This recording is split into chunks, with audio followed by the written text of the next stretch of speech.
नमस्कार, आदाब, सत श्री अकाल। द क्लासरूम में आप सभी का स्वागत है। मैं हूँ रविशंकर कुमार और हम लोग जो पीवाईक्यू का सीरीज चला रहे हैं, उसी को सिलसिले को आगे बढ़ाते हुए हम लोग अगला क्वेश्चन देखते हैं। सीधी बात नो बकवास। तो हम लोग 20 तक कर लिए थे। 20 तक हम लोग कर लिए थे और फिर वाला जो क्वेश्चन था, प्रश्न था। देखिए हम लोग क्वेश्चन को क्वेश्चन बोलते हैं। जैसे क्वेश्चन बोलते हैं उसको क्वेश्चन, लेकिन हम लोग बोलते हैं क्वेश्चन। तो इसमें क्या करें कि थोड़ा भाषा का समस्या है, क्योंकि हम लोग बिहार से हैं और दूसरी बात है कि जिस तरह की हमारी बेसिक शिक्षा हुई है, सरकारी स्कूल से पढ़े हैं, तो जो सिखाया गया है उस समय हम लोगों को, तो वही चलता रहता है। तो थोड़ा इसे घोल को हम लोग बोल देते हैं घोर के पीना। अब क्या है कि यही दिमाग में बैठा हुआ है और फ्लो में चला आता है घोर के पी जाना। तो थोड़ा ये सब चीज़ें समझ लीजिएगा। हालांकि बचपन से जो बोलते आ रहे हैं उसमें थोड़ा सुधार करने में थोड़ा समय लगता है, लेकिन चीज़ें ठीक हो जाएगी। हमको मूल भाव पे फोकस करना है और कॉन्सेप्ट पे फोकस करना है। तो सीधी बात नो बकवास, क्वेश्चन नंबर 21 देखते हैं। कह रहा है कि पृथ्वी के चारों ओर परिक्रमा कर रहा कृत्रिम उपग्रह इसलिए पृथ्वी पर नीचे नहीं गिरता, क्योंकि पृथ्वी का आकर्षण। कह रहा है, प्रश्न क्या कह रहा है कि जो हमारा पृथ्वी है, ये हमारा अर्थ है। तो इसके चारों ओर जो उपग्रह है, ठीक है, उपग्रह, इसके चारों ओर जो उपग्रह है, इसके चारों ओर जो उपग्रह है, ठीक है। अब कौन उपग्रह है? कृत्रिम उपग्रह की बात कर रही है। कृत्रिम उपग्रह मतलब ह्यूमन मेड।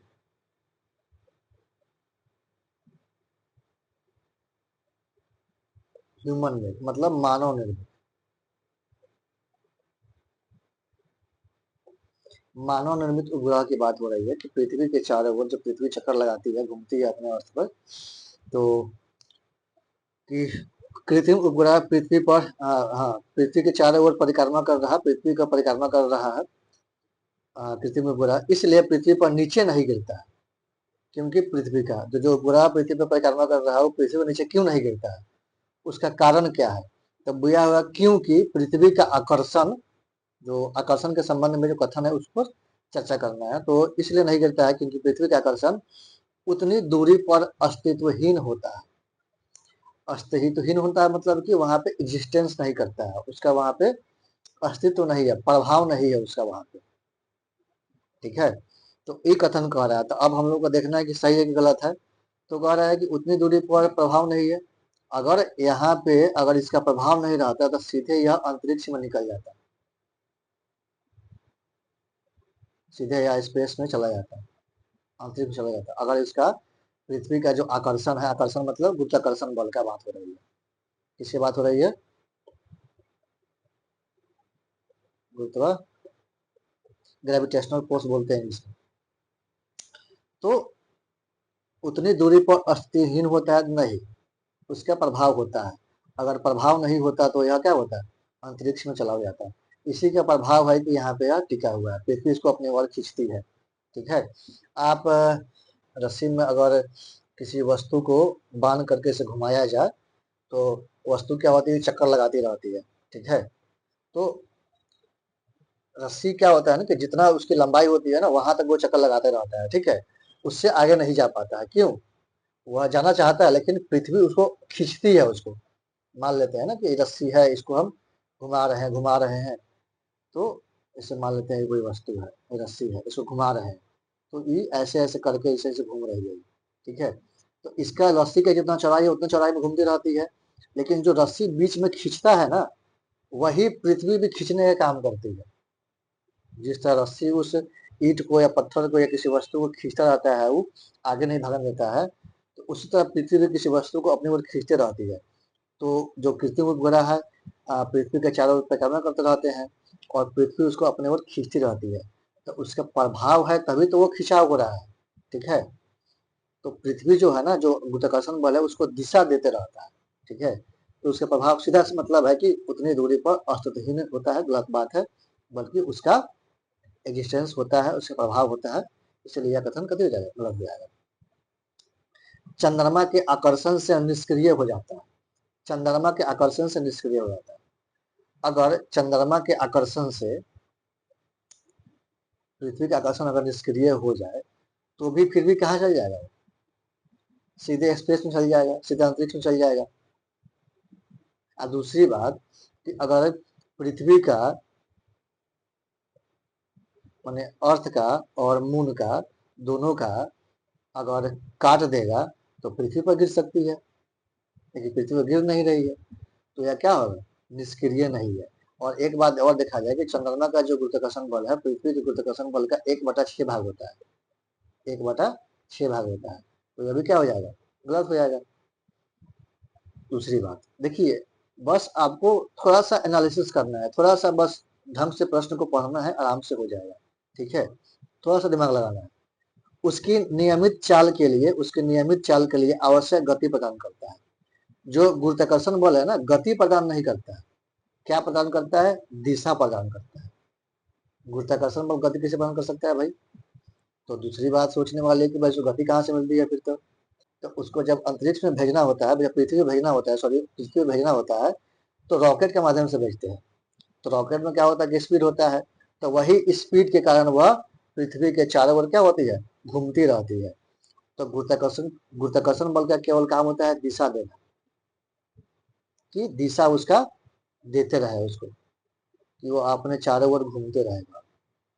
तो गुरुत्वाकर्षण बल का केवल काम होता है दिशा देना, क्योंकि अभी बताए हैं कि जैसे कि किसी रस्सी में किसी ईंट के या किसी वस्तु को बांध कर अगर घुमा रहे हैं तो वस्तु चारों ओर घूमती रहती है, तो वो अपने परिधि से बाहर नहीं जा पाती है। क्यों परिधि से बाहर नहीं जा पा रही है ये, क्योंकि जो बीच में यहाँ पे रस्सी है इसको क्या करती है, इसको खींचती है, इधर खींचती है। तो उसी तरह पृथ्वी भी क्या करती है, अपने गुरुत्वाकर्षण बल से किसी वस्तु को अपनी ओर खींचती रहती है, तो उसको दिशा देती रहती है। खींचती रहती है मतलब क्या करती रहती है, दिशा देती है, ताकि वह अपने परिक्रमा पथ है वहां पे वह घूमते रहे। अगर वह दिशा नहीं देगी, वह खींचेगी नहीं, तो क्या हो जाएगा, उसका अंतरिक्ष में चली जाएगी, स्पेस में चली जाएगी। ठीक है, तो इसीलिए उसके नियमित चाल के लिए आवश्यक गति प्रदान करता है, गति नहीं प्रदान करता है बल्कि क्या प्रदान करता है, दिशा प्रदान करता है। ठीक है, तो यह भी गलत बचा क्या हमारे पास, डी, यही हमारा सही हो जाएगा, सिंपल। तो उसकी देखते हैं, उसकी गति के लिए आवश्यक त्वरण प्रदान करता है। त्वरण समझते हैं क्या होता है, तो त्वरण बोलते हैं एक्सीलरेशन। क्या बोलते हैं, एक्सीलरेशन। नहीं बोलते हैं बाइक बढ़ते रहते भाई एक्सीलरेटर दबाओ भाई, तो मतलब थोड़ा स्पीड करो, कहते हैं ना। तो त्वरण का मतलब होता है किसी वस्तु में गति और दिशा में जो परिवर्तन होता है, इसमें गति प्लस दिशा में जो परिवर्तन होता है उसी को बोलते हैं त्वरण। ठीक है, तब उसकी गति के लिए आवश्यक त्वरण प्रदान करता है, तो बिल्कुल उसको दिशा देता रहता है, तो अपने परिक्रमा पथ पर घूमता रहे, तो ये कथन सही है। तो आराम से बन गया। एक बार फिर से इसको रिकॉल कर लेते हैं कि पृथ्वी के चारों ओर परिक्रमा कर रहा है कृत्रिम उपग्रह, इसलिए पृथ्वी पर नीचे नहीं गिरता, क्योंकि पृथ्वी का आकर्षण या गुरुत्वाकर्षण बल उतनी दूरी पर अस्तित्व ही होता है, गलत बात है, वहां पे प्रभाव उसका होता है। चंद्रमा के आकर्षण से निष्क्रिय हो जाता है, गलत बात है, अगर निष्क्रिय हो जाता है तो चीजें स्पेस चल जाती। ठीक है, और उसके नियमित चाल के लिए आवश्यक गति प्रदान करता है, गति नहीं बल्कि क्या प्रदान करता है, दिशा। उसकी गति के लिए आवश्यक त्वरण प्रदान करते हैं, तो बिल्कुल सही है। तो देखिए आराम से लॉजिक से बन गया ही, बस थोड़ा सा नॉलेज चाहिए इसमें। क्वेश्चन नंबर 22 देखते हैं। क्वेश्चन नंबर 22, हाँ, क्षुद्र ग्रह और धूमकेतु के बीच अंतर बताना है, बताइए। देखते हैं, पहला कथन देखते हैं, कह रहा है कि क्षुद्र ग्रह लघु चट्टानी ग्रहिकाएं प्लेनेटाइड है, प्लेनेटाइड्स, जबकि धूमकेतु हिमशीतित गैसों से निर्मित होते हैं जिन्हें चट्टानी और धातु पदार्थ आपस में बांधे रखते हैं। बिल्कुल, एनसीईआरटी 6 क्लास इसमें यह दिया हुआ है। क्षुद्र ग्रह के बारे में, इसको इंग्लिश में बोलते हैं एस्ट्रॉयड। और धूमकेतु के बारे में दिया है कि दोनों में क्या अंतर है, तो वहां से आराम से बन जाएगा। तो क्षुद्र ग्रह क्या होता है, चट्टानों से बना होता है, जबकि धूमकेतु क्या होता है ना, हिमशितित गैस चट्टान धूल से बना होता है। तो इसलिए सही है पहला। क्षुद्र ग्रह अधिकांशतः बृहस्पति और मंगल के परिक्रमा पथों के बीच पाए जाते हैं, सही है। जबकि धूमकेतु अधिकांशतः शुक्र और बुध के बीच में पाया जाता है, गलत बात है। ये बेसिक क्वेश्चन है सोलर सिस्टम का, क्लास 6 में भी दिया है। जो एनसीईआरटी पढ़ा होगा, जो ढंग से ज्योग्राफी पढ़ा होगा, उससे यह प्रश्न आराम से बन जाएगा, ज्यादा पैनिक करने की आवश्यकता नहीं है इसमें। जबकि धूमकेतु अधिकांशतः शुक्र और बुध के बीच में पाया जाता है, गलत बात है। धूमकेतु क्या है ना कि शुक्र और, जैसे कि क्षुद्र ग्रह तो बृहस्पति और मंगल के बीच में पाए जाते हैं, लेकिन धूमकेतु शुक्र और बुध के बीच में नहीं पाए जाते हैं, बल्कि जो हमारा सोलर सिस्टम है, जैसे सूर्य हो गया, सूर्य के इधर पृथ्वी घूम रही है, इसका परिक्रमा पथ है, इधर इसका बुध है, इस तरह परिक्रमा पथ है। तो इसके बाहर जो है ना, इसके जो बाहर है पाई जाती है धूमकेतु का, जिसको बोलते हैं इंग्लिश में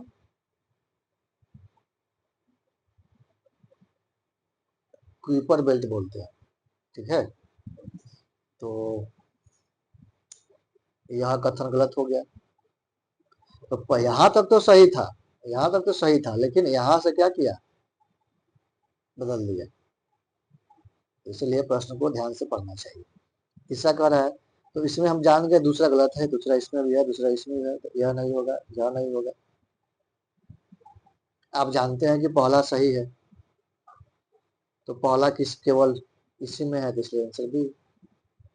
3 नंबर कथन पढ़ने की जरूरत भी नहीं है, हो गया एलिमिनेशन, एलिमिनेशन मेथड से सही।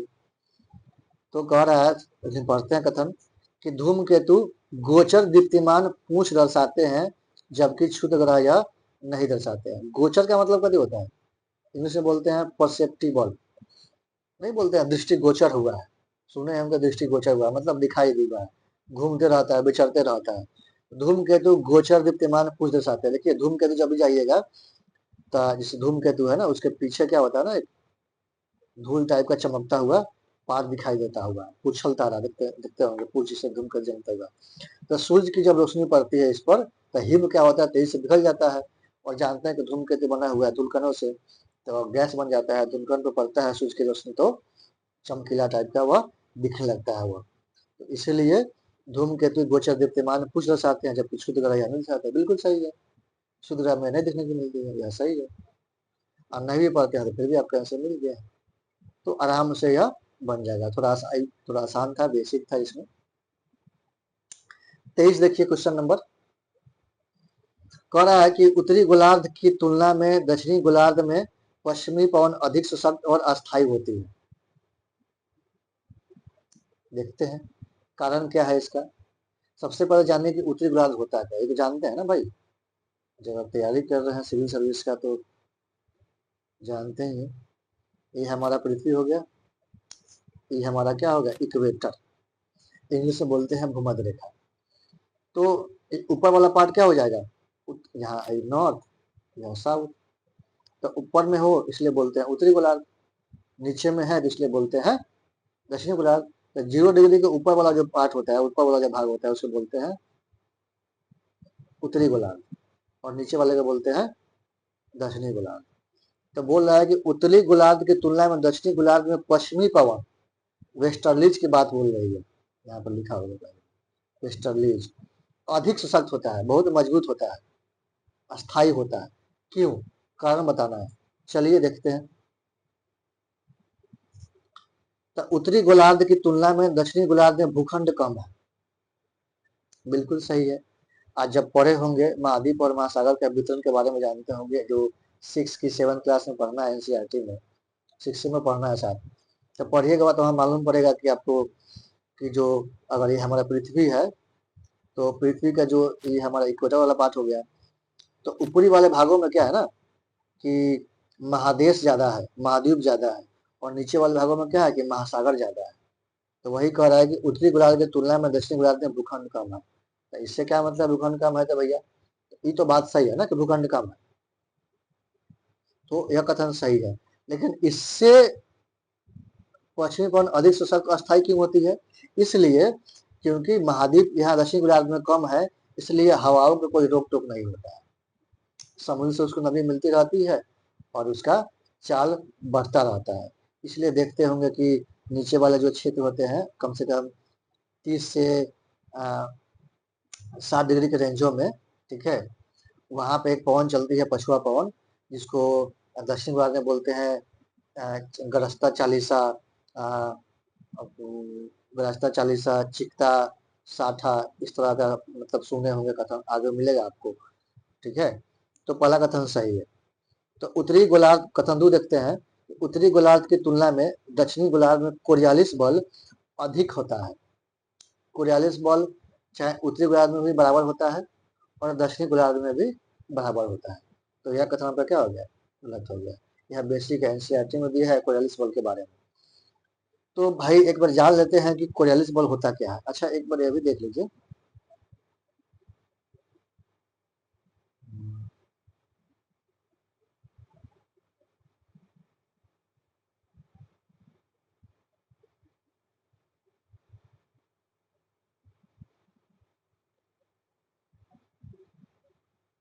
यहाँ पे इसको देख सकते हैं। तो ये आप देखिएगा यहाँ पे है ना, प्रिविलेज वेस्टर्लीज है, ठीक है।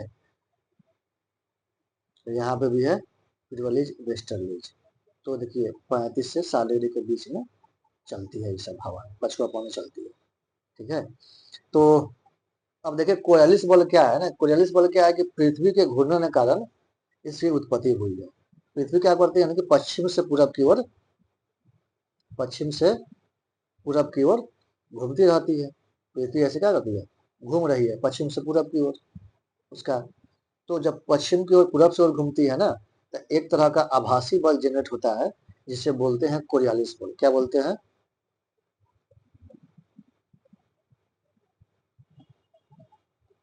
थोड़ा बता देते हैं। कोरियालिस बल। तो इसको कोरियालिस नाम क्यों पड़ा? क्योंकि एक कोरियालिस महोदय ने इसकी खोज की थी। अब इससे होता क्या है ना, इससे क्या होता है कि कोई वस्तु सीधे नहीं चलती है, थोड़ा टेढ़ करके चलती है। जैसे हवाई जहाज उड़ती है ना, तो उसकी दिशा में थोड़ा परिवर्तन हो जाता है। जैसे कि हवाओं की दिशा में परिवर्तन हो जाता है, यहाँ महासागरीय धराव में क्या होती है? परिवर्तन हो जाता है। जैसे कि आप देखिए यहाँ पे हाई प्रेशर है और यहाँ पे भी हाई प्रेशर है, ठीक है। तो हाई प्रेशर है, जैसे हम मान लेते हैं, वो आपको दिखाई नहीं देगा तो थोड़ा बना के बताते हैं आपको। पृथ्वी हो गया यहाँ पे, चलिए समझाने के लिए तो बताते हैं। यहाँ पे एचपी है, हाई प्रेशर है। हाई प्रेशर मतलब कि उच्च तापमान है, उच्च प्रेशर है, सॉरी, उच्च दाब है। और यहाँ पे उच्च प्रेशर है, उच्च दाब है। तो हवाएं कैसे चलती है? हाई प्रेशर से कल चलती है एलपी की ओर, मतलब लो प्रेशर की ओर चलती है। तो हवा कैसे चलेगी? जैसे ऐसे आएगी।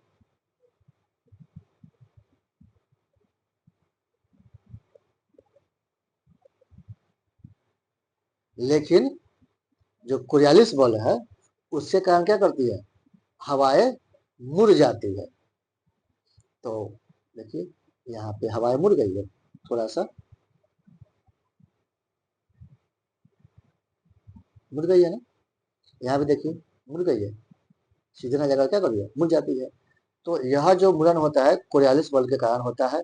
इक्वेटर पर इसका मान शून्य होता है और ध्रुव की जैसे जैसे आगे बढ़ते हैं हम, तो इसका मान अधिक होता है, मतलब इसका प्रभाव बढ़ते जाता है। और अब आपके लिए एक सवाल है कि उत्तरी गोलार्ध में कोरियालिस बल दाहिना मुड़ता है कि बायां मुड़ता है, और दक्षिणी गोलार्ध में बायां मुड़ता है कि दाहिना मुड़ता है? आपको यह चीजें कमेंट में बतानी है, ठीक है। ये आपके लिए सवाल रहेगा। तो हो गया ही, उत्तरी गोलार्ध में तुलना में दक्षिणी गोलार्ध में भूखंड कम है, सही है। तो हमारा आंसर क्या हो जाएगा? केवल ए हो जाएगा। क्वेश्चन नंबर 24 देखते हैं कि निम्नलिखित में से किसके द्वारा भारत और पूर्वी एशिया के बीच नौ संचालन समय, नेविगेशन टाइम और दूरी अत्यधिक कम किए जा सकते हैं? कथी कह रहा है, भारत के बीच में और पूर्वी एशिया के बीच में। जो भारत है और भारत के पूर्व में जो हमारा एशियाई देश है उसकी बात बोल रही है। थाईलैंड हो गया, म्यांमार हो गया, इंडोनेशिया हो गया, ये हमारा पूर्वी एशियाई देश है। तो उसी की बात बोल रही है कि उनके बीच नौ संचालन समय, navigation system, navigation time and distance, और क्या हो, दूरी, कि कम किया जा सकता है। उसको नेविगेशन टाइम हो और दूरी, दूरी कम होगा तो नेविगेशन टाइम भी कम हो जाएगा। वो तो उसको कम किया जा सकता है, तो उससे क्या उपाय है? तो वही उपाय बताया है कि इस तरह से कम किया जा सकता है कि नहीं, आप बताइए। चलिए कथन पढ़ते हैं। पहला कथन दिया है कि मलेशिया और इंडोनेशिया के बीच मलक्का जलदमरू मध्य को अधिक गहरा बना दिया जाए, गहरा बना दिया जाए। इससे कुछ होने वाला है? अच्छा, ये है, यहाँ से बनाते हैं ताकि समझ में आए। ए है और ये बी है, ठीक है। जैसे मान लेते हैं कि यहाँ पे ए है और ये बी है, ये दोनों के बीच में एक रास्ता है, और इस रास्ता को हम गहरा कर देते हैं, खूब मतलब गहरा कर देते हैं, तो दूरी कम हो जाएगा, नेविगेशन टाइम कम हो जाएगा, कोई कम नहीं होने वाला। इसीलिए थोड़ा सा बस एक वर्ड देखना है, डाल दिया, ये वर्ड पकड़ लिया, फिर कथन गलत हो गया। तो इसमें है तो यह भी गलत, इसमें है यह भी गलत, ठीक है। अब देखते हैं कथन बी है, कथन डी है। सियाम की खाड़ी और अंडमान सागर के बीच का भूसंधि, भूसंधि के बोलते हैं इंग्लिश में इस्थुमस, जलडमरू मध्य के पार एक नई नहर खोल करके, बिल्कुल। ये देखिए करा इस्थुमस है, यहाँ भी दिया हुआ करा इस्थुमस। तो कह रहा है कि जो अंडमान सागर है हमारा, और हमारा क्या है, सियाम की खाड़ी है। यहाँ पे देखिए गल्फ ऑफ थाईलैंड, इसी को बोलते हैं सियाम की खाड़ी। पहले इसको हम सियाम की खाड़ी के नाम से जाना जाता था। तो इसके बीच क्या है ना कि एक नहर खोल दिया जाए तो क्या होगा, दूरी कम हो जाएगी, नेविगेशन टाइम भी कम हो जाएगा। बिल्कुल सही बात है कि अगर नहर खोल दिया जाए तो दूरी कम हो जाएगी, नेविगेशन टाइम भी कम हो जाएगा, तो ये कथन क्या हो जाएगा, सही हो जाएगा। सिंपल सा है। अच्छा, इस्थुमस क्या है कि एक भूमि का एक संकरा रास्ता होता है। क्या होता है, भूमि का संकरा रास्ता होता है, जो दो जलराशियों को क्या करता है, जोड़ता है। जबकि जो जल डबरूमत होता है, ये जल का एक संकरा रास्ता होता है, जबकि दो महाद्वीपों को, जो स्थल खंडों को जोड़ता है। ठीक है, अंतर समझ में आ गया होगा। यहाँ पे फिलीपींस है, सिंगापुर है, इंडोनेशिया है, थाईलैंड है, बैंकॉक है, ठीक। तो आसान था ये, तो लॉजिक से बन जाएगा ये। क्वेश्चन नंबर 25 देखते हैं। कह रहा है कि निम्नलिखित कथन पर विचार कीजिए और हमको सही कथन चुनना है, ठीक। तो उच्चतर अक्षांशों की तुलना में निम्नतर अक्षांशों में जीव विविधता सामान्यतः अधिक होती है। उच्चतर अक्षांश जैसे यह हमारा भैया पृथ्वी, ये हमारा 0 डिग्री, 0 डिग्री मतलब निम्न अक्षांश, फिर 1 डिग्री, फिर 2 डिग्री, 3 डिग्री करके आके कहाँ जाएंगे, 90 डिग्री तक जाएंगे। यहाँ भी 1 2 3 4 करते करते कहाँ तक पहुंचेंगे, 90 डिग्री तक हम पहुंचेंगे। तो वही कह रहा है कि उच्चतर अक्षांश मतलब उच्च अक्षांश की तुलना में जो निम्न अक्षांश है, मतलब 1 2 डिग्री जो निचला अक्षांश है या अक्षांशों में जीव विविधता सामान्यतः अधिक होती है। बिल्कुल सही बात है, क्योंकि जैसे जैसे ऊंचाई पर जाइएगा तो आपको पूरा बर्फीला मिलेगा आपको, क्योंकि ध्रुव है, ध्रुव पर क्या होती है कि सूर्य की किरण पहुंच नहीं पाती है, तो पूरा रीजन बर्फ वाला रीजन हो जाता है। तो जहाँ बहुत ज्यादा ठंडा पड़ती है और जहाँ बहुत एकदम माइनस में 50 डिग्री 40 डिग्री टेम्परेचर आता है, वहां पे कहाँ से जीव की उत्पत्ति होगी। तो इसलिए इस वाला रीजन में जैव विविधता अधिक पाई जाती है। देखते हैं कि अमेजन का जो बेसिन हो गया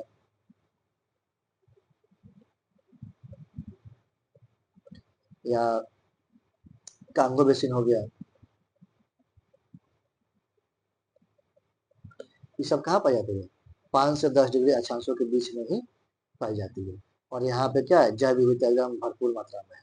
तो इसलिए पहला कथन क्या है, सही है, यह भी एनसीईआरटी में दिया गया। दूसरा देखते हैं, कि पर्वतीय प्रवणताओं ग्रेडियंट्स उन्नतांशों की, मतलब एल्टीट्यूड की बात बोल रही है। उन्नतांश मतलब ऊंचाई की बात, ठीक, ऊंचाई की बात हो रही है। तब पर्वतीय प्रवणताओं में उच्चतर अक्षांशों की उन्नतांशों की तुलना में निम्नतर उन्नतांशों, मतलब लोअर एल्टीट्यूड और ग्रेटर एल्टीट्यूड में जीव विविधता सामान्यतः अधिक होती है। फिर से पढ़ते हैं कि पर्वतीय प्रवणताओं में उच्चतर अक्षांशों की तुलना में निम्नतर अक्षांशों में जीव विविधता सामान्यतः अधिक होती है। यह भी सही है, कभी सही है। ये कह रहा है कि अगर ऊंचाई पर हम जाते हैं, ठीक है, जैसे